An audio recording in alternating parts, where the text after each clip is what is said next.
The Angry Queen and Her Maid, told by Mrs. Jabari, elder of Mbale village.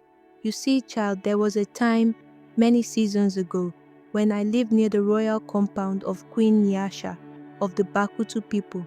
That woman, and she was as fierce as a lioness during drought, proud, beautiful, draped in fine kente cloth, gold rings shining from every finger, but quick to temper and slow to forgive.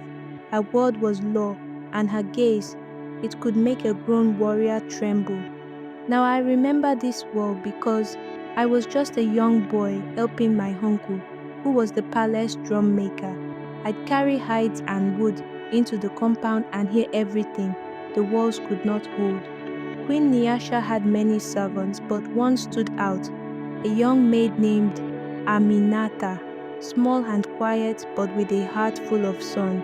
Aminata came from the fishing village of Intokwe, far across the Zambezi River.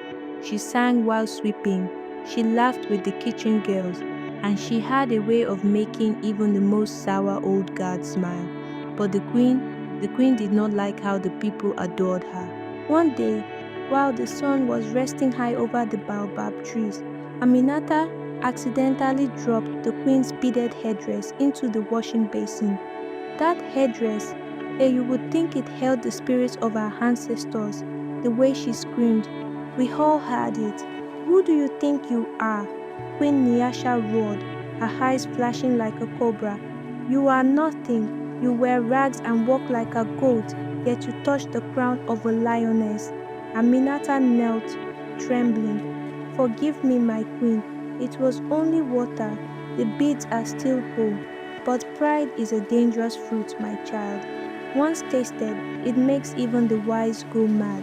The queen, humiliated and boiling, declared, from this day forward, you are banished from my court. Let your laughter echo in the forest with the monkeys. And just like that, the girl was thrown out. No robe, no food, only a calabash of water and a torn wrapper. Now listen closely. This is where the story truly begins. For many moons, no one heard from Aminata. Life in the palace returned to its routines.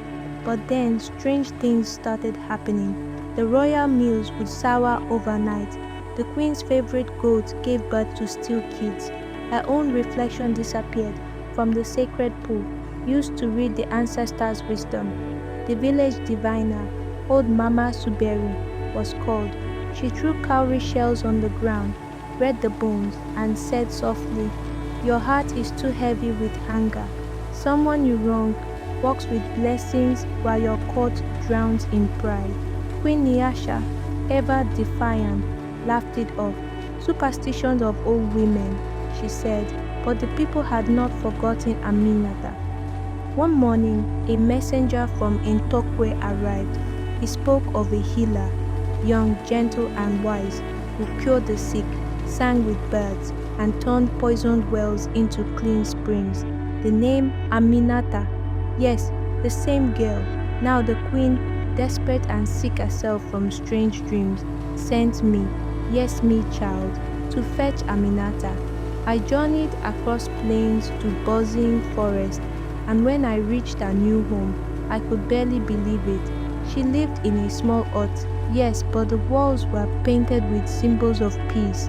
People waited outside just to hear her speak. When I delivered the queen's request, Aminata only smiled. I will go, she said, not for her, but for the people. We returned, and when she stepped back into that palace, barefoot but radiant, the birds quieted. She laid her hand on the queen's forehead and whispered a prayer in her native tongue. That night, Queen Nyasha wept. The next morning, the people gathered under the rising sun. The queen stood on the palace steps, thinner and softer in her eyes. She called Aminata to her side. Today, she said, I give back what pride made me throw away. Let the court remember that no one is too small to teach a queen. And from that day, Aminata became the royal heartkeeper, the queen's closest advisor, keeper of balance and healer of rifts. She did not wear gold, but her words held more weight than a king's spear. And me, I still remember her voice, like the river after rain, gentle, constant, and powerful.